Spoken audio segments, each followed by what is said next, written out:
Now, of course, you wouldn't leave something as ugly as -4 over the square root of 41, right? You would certainly rationalize that and rationalize that one. We talked about that being polite, right? So you make sure you're getting yourself in that habit. Can you go over how you do that specifically? It's been a little while.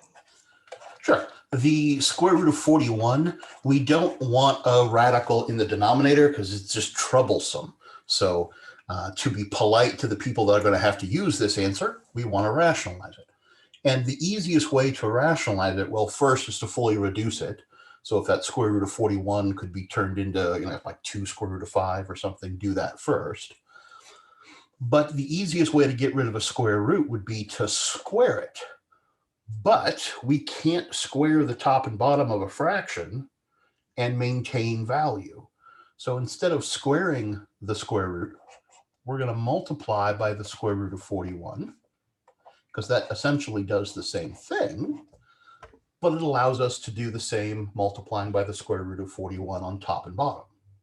Fair? So essentially, we're multiplying by 1, so our value doesn't change. That numerator becomes -4 times the square root of 41. The denominator becomes the square root of 41 squared, which is just 41. I know we still have a radical in there. It's still an irrational number, but that irrational number isn't in the denominator. So if and when we have to work with it, it'll be easier to work with. How's that? Does that help? Yes, thank you. Sure, no problem. Now, we could also, of course, jump into cosecant, secant, and cotangent, especially if we keep in mind their reciprocal identities. The fact that cosecant is the reciprocal of sine allows us to just immediately take that, and I'm actually going to go from that irrational denominator version and just turn that into negative square root 41 over 4, square root of 41, sorry, these are squished, over 5, and -5/4. Would it be wrong if you used the version that we just talked about?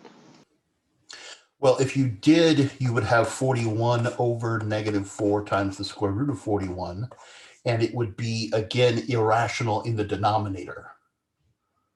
So you'd go, okay, let's rationalize it. Okay, square root of 41, square root of 41. That would turn into 41 times the square root of 41 over -4 times square root of 41 times square root of 41 is 41, and those 41s would cancel. So you could do that, but it's easier to go from the non-rationalized version.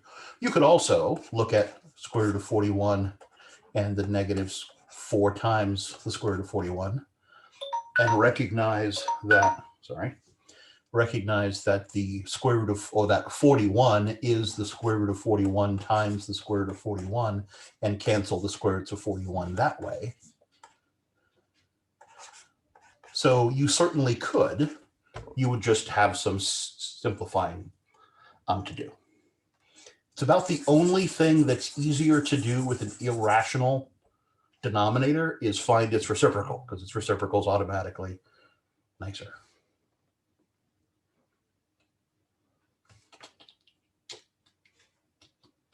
Does that work? I know that was a lot pretty fast, but you have options.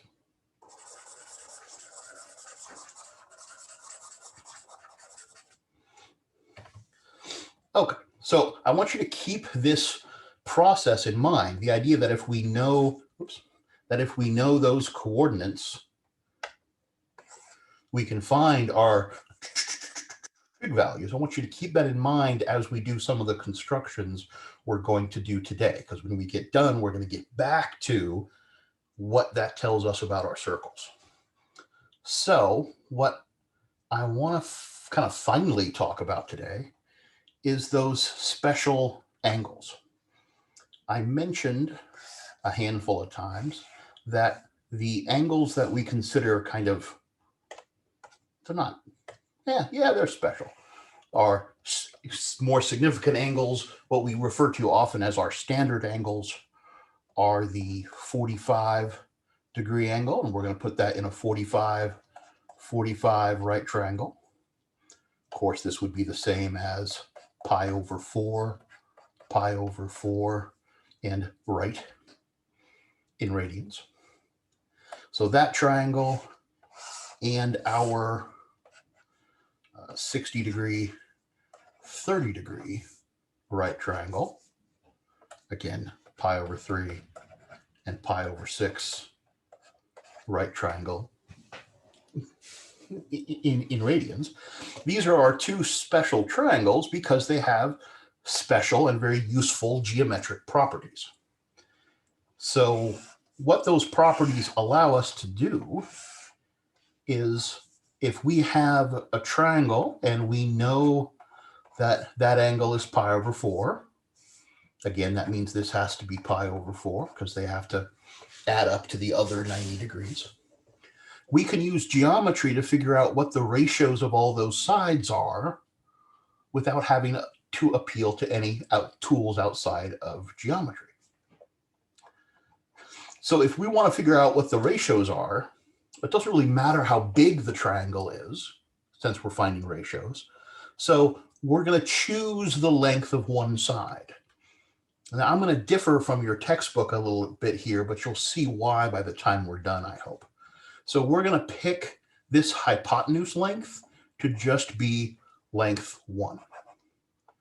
And then we'll find the other side lengths in ratio to that. Fair? So what do we know about those other side lengths? Well, I'm going to label that side length A. And if this side has length A, this other side must also have length A, because they are opposite the same angles. Fair? So this is an isosceles right triangle. And that's what makes it geometrically significant, is that those two side lengths have to be the same because the angles are the same. That means when we throw this in Pythagorean theorem, a squared plus a squared equals 1 squared, we don't have two variables. We only have one variable. We can solve for this.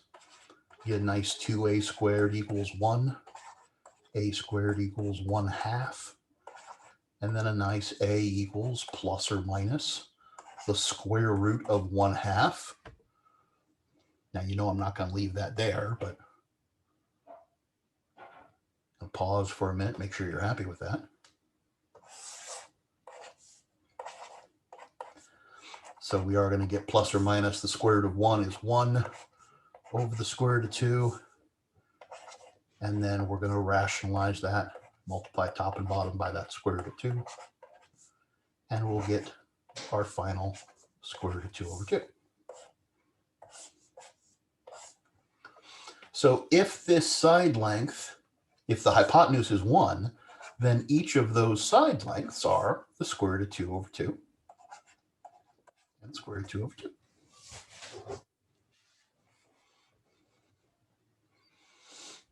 Is that neat?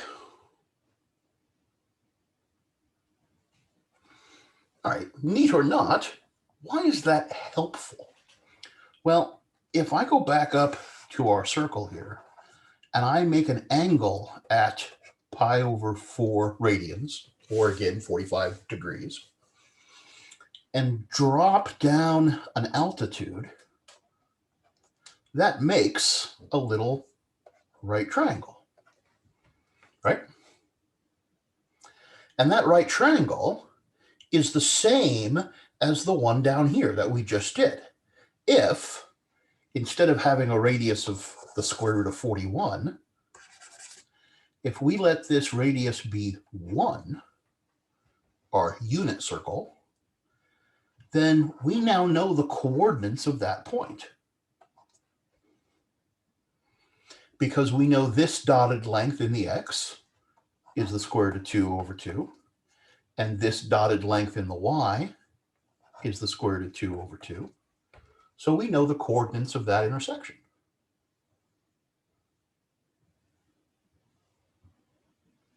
Why is that handy? Well, look what we did over here, just knowing the coordinates. So now if somebody asks you, what is the sine of pi over 4 radians? Well, that's this y value. So it's the square root of 2 over 2.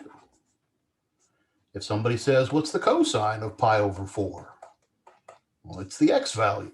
They happen to be the same.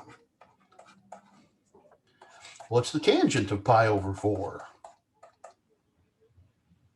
Well, square root of 2 over 2 over the square root of 2 over 2. 1.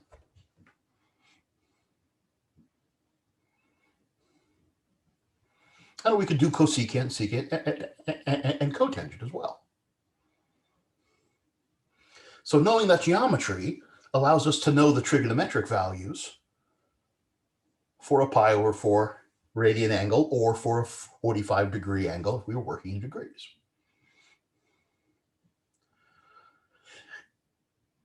Now, hopefully that's neat, but okay, that's only one angle. But fortunately, it's not only one angle. If we instead looked at 3 pi over 4 radians and tried to figure out what that point was, well, notice there's still our triangle right here. Each of those white dotted lengths are the same as they were in this diagram at the pi over 4 and in this diagram down here in our abstract triangle. So we know those lengths. Those lengths are the square root of 2 over 2.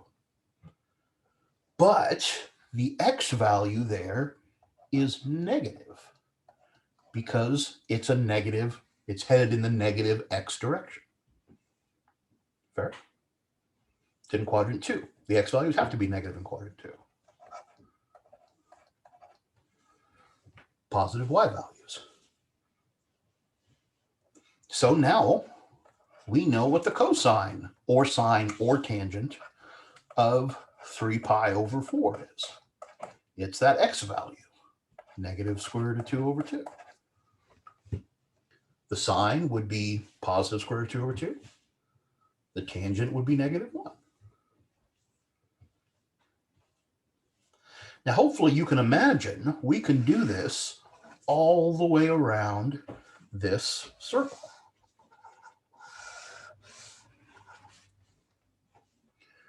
At 5 pi over 4 and at 7 pi over 4, we again know what those intersection points are because we know the lengths of fitting this triangle in that spot. These are going to be negative root 2 over 2 and negative root 2 over 2. They'll both be negative because of the quadrant we're in. Here, root 2 over 2 and negative root 2 over 2 because of the quadrant we're in.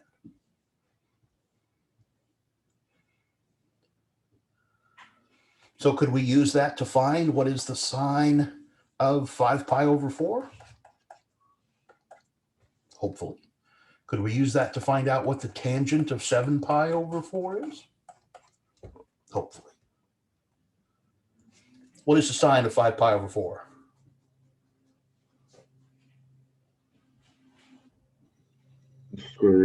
Negative square root 2 over 2.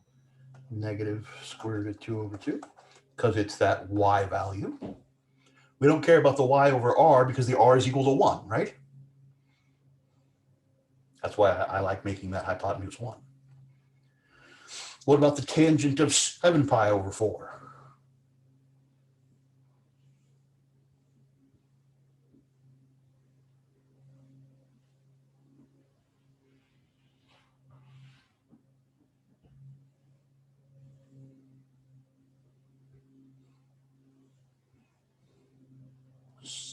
Nobody else?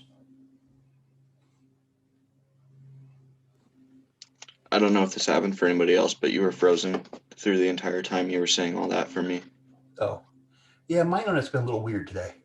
The whole time I was saying which. I've been saying a lot. So just looking for the tangent of 7 pi over 4, hopefully from somebody new.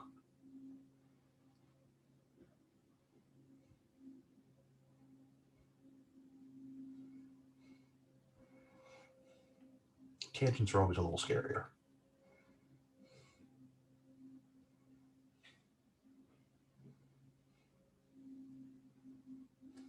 Would it just be -1? Yeah. It's technically our y over our x. And when they don't match, it's a little bit of work to simplify it. But since they match, they just cancel. Nice -1.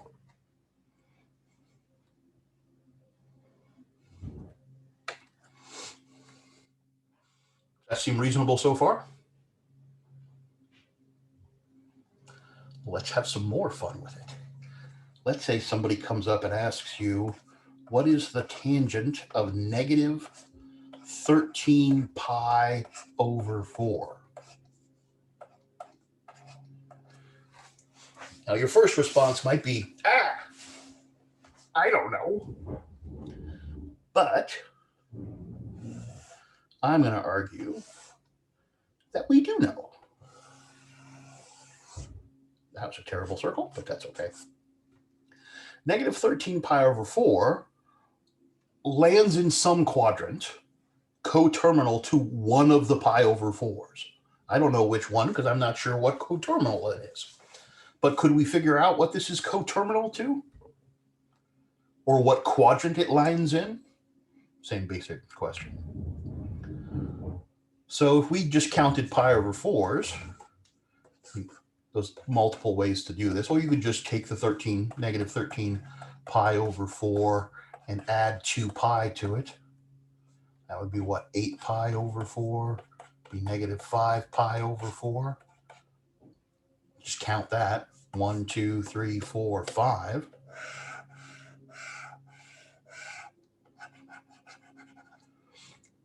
Or you could add another 8 pi over 4.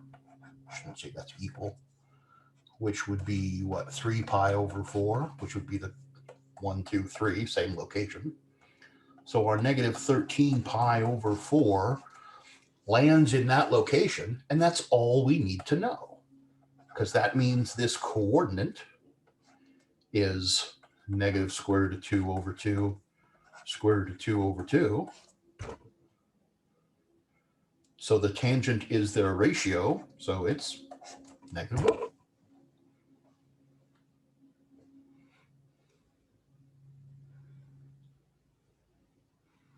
So any positive or negative whole number multiple of pi over 4, we can use that one triangle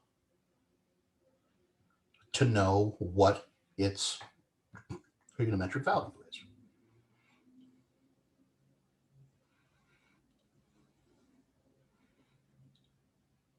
Is that good so far? That's just one triangle. We have a whole another triangle to look at. So let's grab this other triangle here. That other triangle is a little bit more involved to find geometrically. I'm going to label it our pi over 3, pi over 6, pi over 2 triangle, though it is equally the 60-degree, 30-degree right triangle. And again, I'm going to argue with your book a little bit. I'm going to call the hypotenuse 1. Your book likes calling it 2. I understand why, it's to avoid fractions, but I want to have a hypotenuse of 1 because you might be looking forward to the idea that I'm going to put it in here and I want that radius to be 1. Fair? Now, it doesn't quite have the nice geometry that the 45-45 does, but there's a neat trick. if you take this triangle and flip it on itself, so you flip it so it mirrors over to here, then this is again pi over 3 radians, and this is pi over 6, or again 60 degrees, and those are both 30 degrees. But that means each of those angles in the big triangle are each pi over 3, are each 60 degrees. That means this is an equilateral triangle. So this length is 1, and that length is 1. And because this blue length is a mirror of that dotted length, that length has to be 1/2.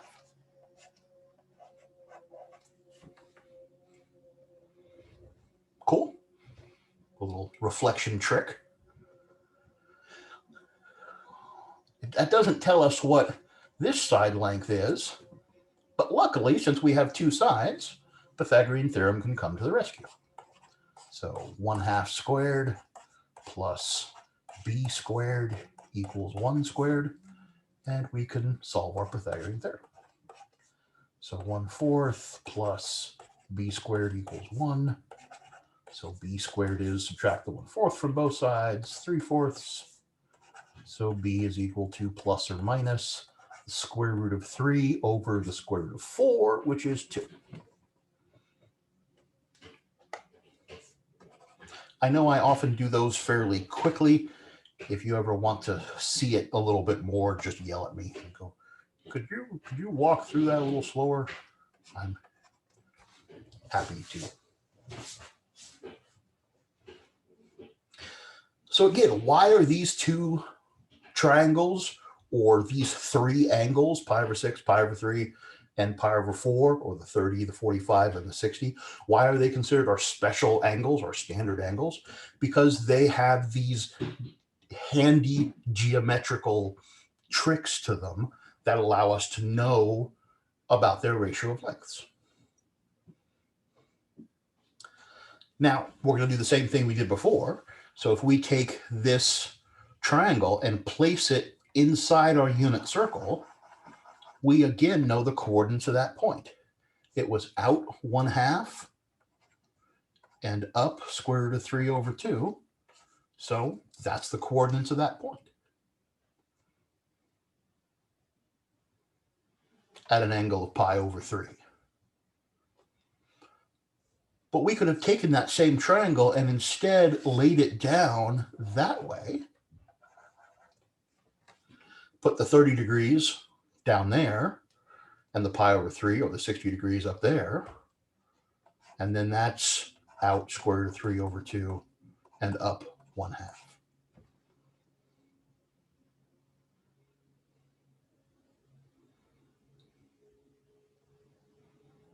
So if we wanted to know the cosine at pi over 6, cosine at pi over 6 is the x value, square root of 3 over 2. If we wanted to know the cosine at pi over 3, that's pi over 3. Well, the cosine's 1/2.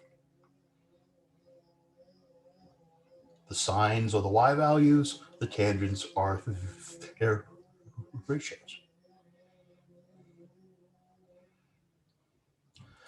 And just like we did with the pi over 4, we can do this all the way around our circle and find all those coordinates for all of those standard angles all the way around. And they're all going to contain the same two numbers. They're going to contain a square root of 3 over 2 and a 1/2. A 1/2 and a square root of 3 over 2. Just some of them might be negative and some of them might be positive. That's the only thing that's going to change, depending on which quadrant we're in. And that's one of the reasons this plus or minus is important, because sometimes we'll need the plus and sometimes we'll need the minus based on the quadrant we're in. Because we're not talking just about triangles here anymore. We're talking about spatial locations. So those negatives start to have interpretations.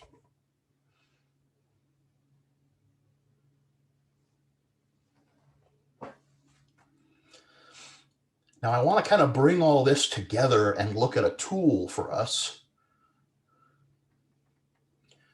But before I do that, any questions that are burning at you before we kind of put all this together?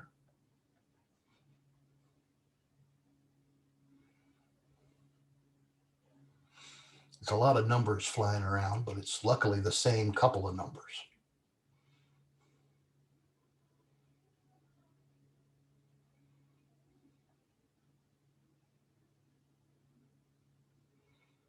You guys good?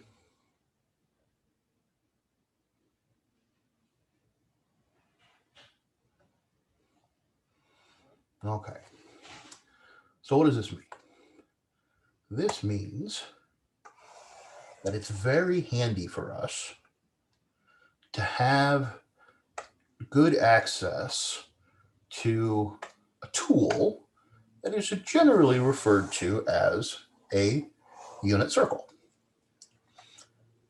That's what we've been calling it so far because that's what we call it.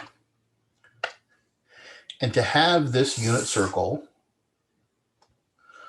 not only kind of handy at our disposal for doing our work, but also be super comfortable with its construction, super comfortable with where it comes from and where the pieces are from, because we kind of want to be able to build those pieces in our heads as we need them.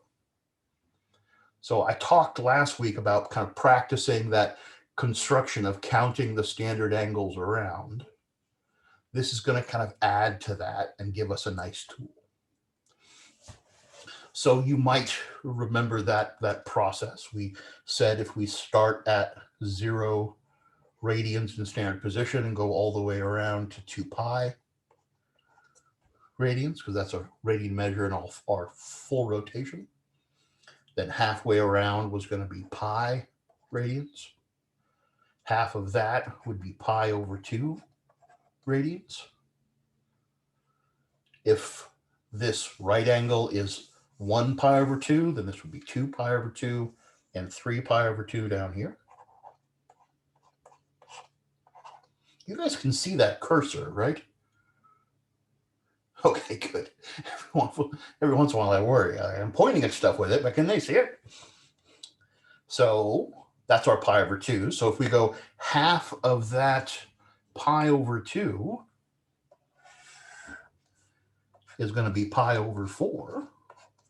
Again, that's our 45 degrees. And we could count those around. 1 pi over 4, 2 pi over 4, 3 pi over 4, 4 pi over 4, which would reduce, 5 pi over 4, 6 pi over 4, which would reduce, 7 pi over 4, and then 8 pi over 4, which would reduce to 2 pi. Have you guys practiced this?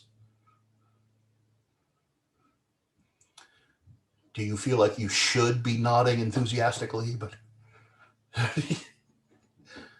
practice this. It helps get the logic down. But not only do we know those angles, we also, if this is a circle of radius 1, know those coordinates. The coordinates at that point are the square root of 2 over 2, square root of 2 over 2. The coordinates at 3 pi over 4, square root of 2 over 2, square root of 2 over 2. The coordinates at 5 pi over 4, well, this x value should be negative, certainly. At 5 pi over 4, negative square root of 2 over 2, negative square root of 2 over 2. And at 7 pi over 4, square root of 2 over 2, negative square root of 2 over 2.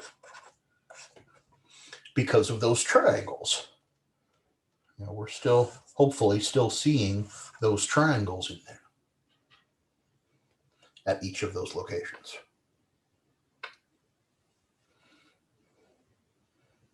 So, okay, that was the pi over 4s. What about those pi over 6s? Instead of taking a half of it, if we take a third of it, That landed us at pi over 6, and we could count those around. 2 pi over 6 reduced to pi over 3. 3 pi over 6 reduced to pi over 2. 4 pi over 6 reduced to 2 pi over 3. 5 pi over 6. 6 pi over 6 reduces. 7 pi over 6.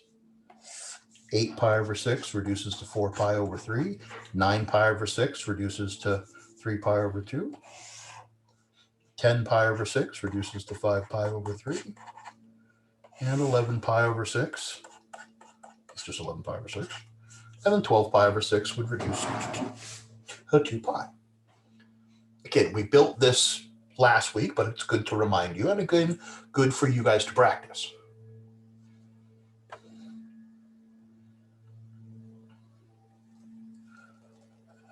And of course, we know all of those coordinates all the way around.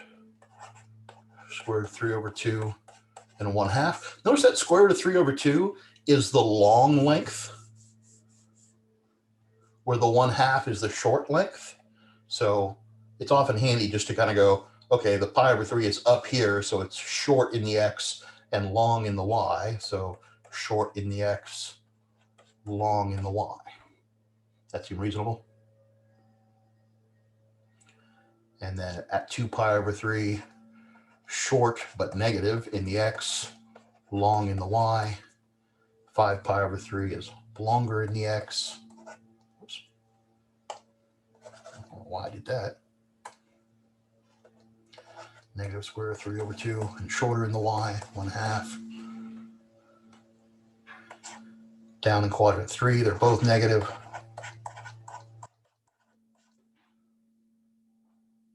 Both negative, I said.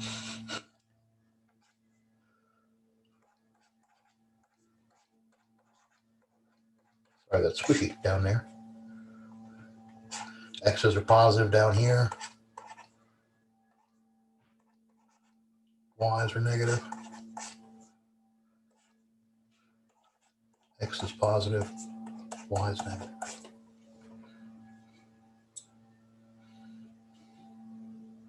So given this tool and any standard angle or any angle coterminal to a standard angle, we can rattle off what our sine, cosine, tangent, cotangent, cosecant, and secant are with a little bit of practice.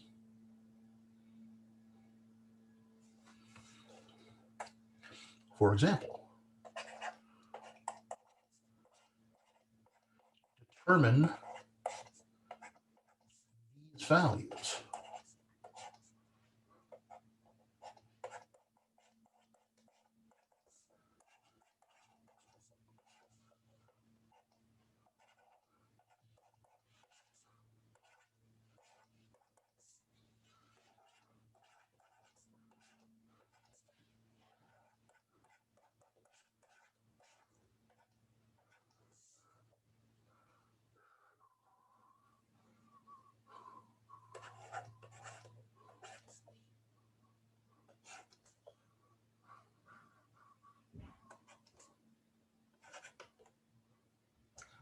Two. I want 2. Oh, sure. Why not 2?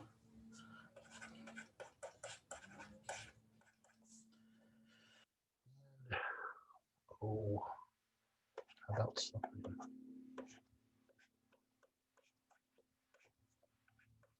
What is that? 1, 2, 3, 4, 5, 6 problems? 6 problems in 7 minutes. That's perfect. You got 1 minute each or a minute for me to talk about. Okay, that might be a little tight.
I do know that this seems like a lot of information right now. The fun part is in a couple of weeks, this will all just seem natural. If you do the practice and keep up and draw this out a couple times and keep up with the work, you'll just start to visualize this. We'll use it so much, you'll see the pieces. But at first, it can seem like just an overload of information. But once you get the patterns, it's a lot nicer.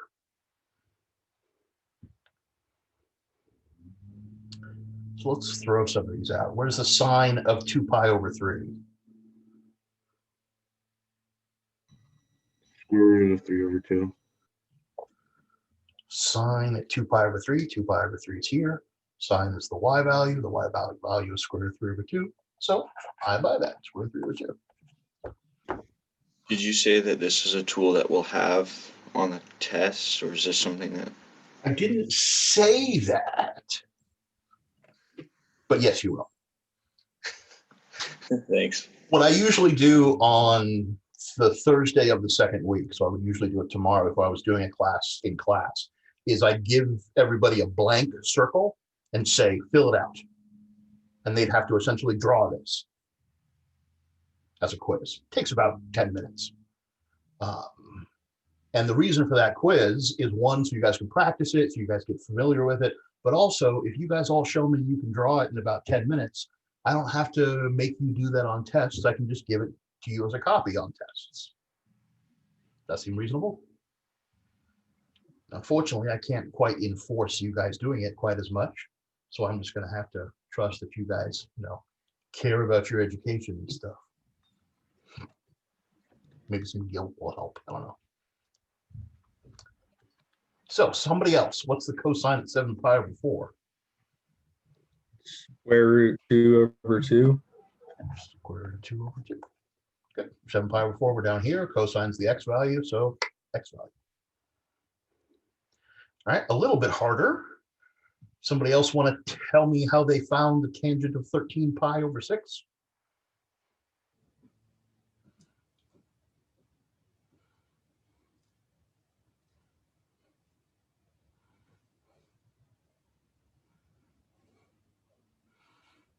You're like, I should have answered one of the early ones.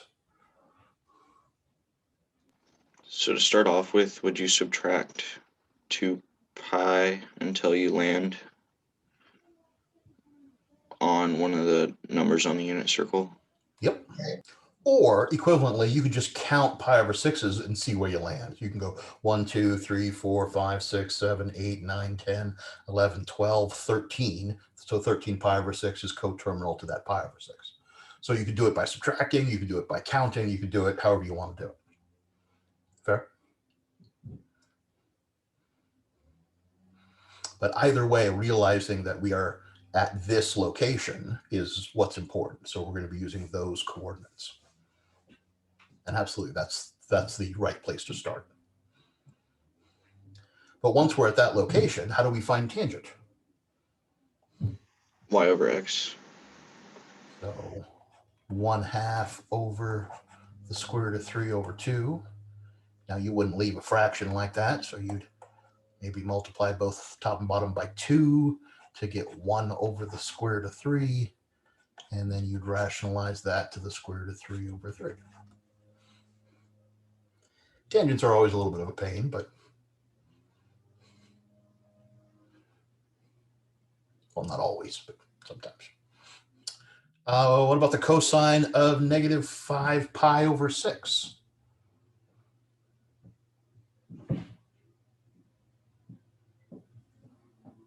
Negative square root of 3 over 2.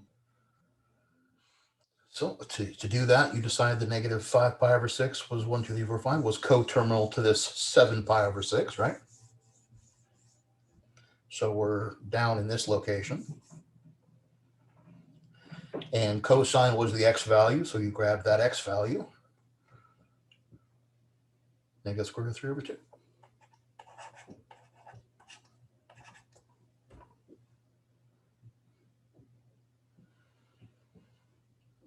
Now get a little worse, secant. Oh no. Well, we could, secant's just 1 over our x value. But really what we want to get in the habit of thinking is secant. I don't want to do secant. Fine, don't do secant. Do the cosine. Oops, 2 pi over 3.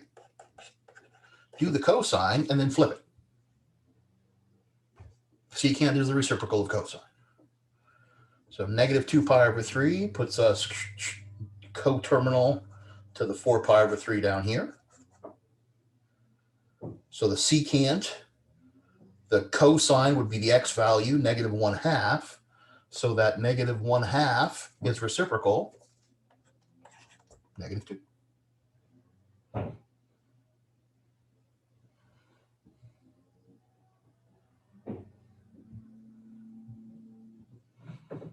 Cool. All right, before you go, sine of pi over 2.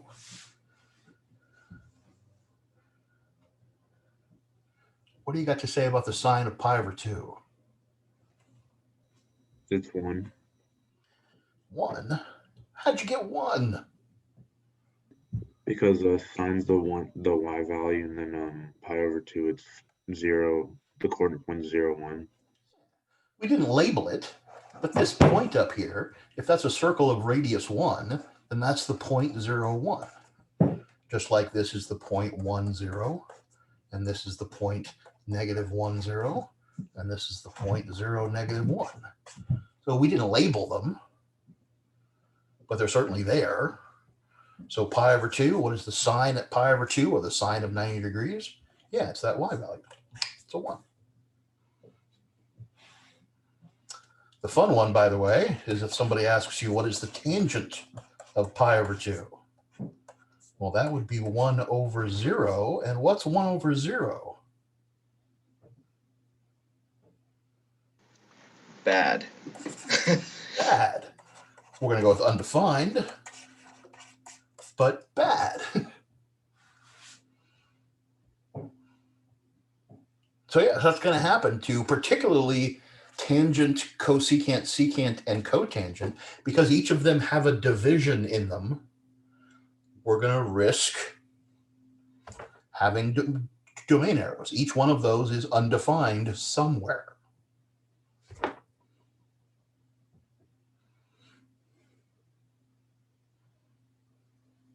So, a lot to absorb. Do try to draw this out. Go through this construction. I'd even recommend go as far as to, cut out little triangles that are the right size and play with those triangles and flip them around. The more kind of sense memory you can give yourself for this tool, the faster and easier you'll be able to use it. Okay? Get the kids, get some scissors, get some construction paper. Have a blast. I have a question Yes, sir. real quick. The test next week's on Thursday, right? Yes. Is there any way we could do the test on Wednesday? I just have work on Thursday and I'd like to do it with a clear mind. Oh, I can do that. I can make that happen for you. Can you, When it can you gets open it up a to- day before? Yeah. Or? Yeah. When it gets to be Monday or Tuesday, send me a message to remind me and I can just mess that up for you. Okay, thank you. Sure, no problem. Will it stay on Thursday for the rest of us? Yes. Okay. You're like, wait a minute, did he just mess it? No, I wouldn't do that to you. Okay, anything else before I let you go? Are we taking the test over Zoom, or is it No. more? I'd like to in some ways, but that's just a lot of our time that disappears if we do that. You want to stare at us for an hour and a half? I don't, but I want you to feel like you're being stared at for an hour. I don't know where you got hour and a half from. I just pulled a random number. But no, we're going to do it like we have been. That's one of the nice things about Math 112 classes. Most of you are either going to go on to the kinesthetics work or the kinesiology work or calculus and whatnot, and you guys need this stuff and you need to know this stuff. So anything you do to you know, cheat yourself now, you're going to pay for later in a way that's going to like, that was a learning experience not to do that. So, you know, so I'm going to trust you. So guys. is the test just online then? Yep. Because I haven't taken an online math class yet, so I don't really know how that works. It ends up looking a lot like homework does. It's just timed, Okay. and you'll take scratch notes, and we'll talk more about it next week, but you'll do work on scratch paper as you do it, and you'll send me that scratch paper so I can assign partial credit, so I can do all kinds of good stuff. Okay. Is our time limit just regular class time? Usually yes. If it's longer, it's because I've written a test that's a bit longer. So you'll have a hopefully reasonable time constraint either way. Okay. Anything else? Okay, then have a wonderful day. I'll see you tomorrow. Thank you. Mhm.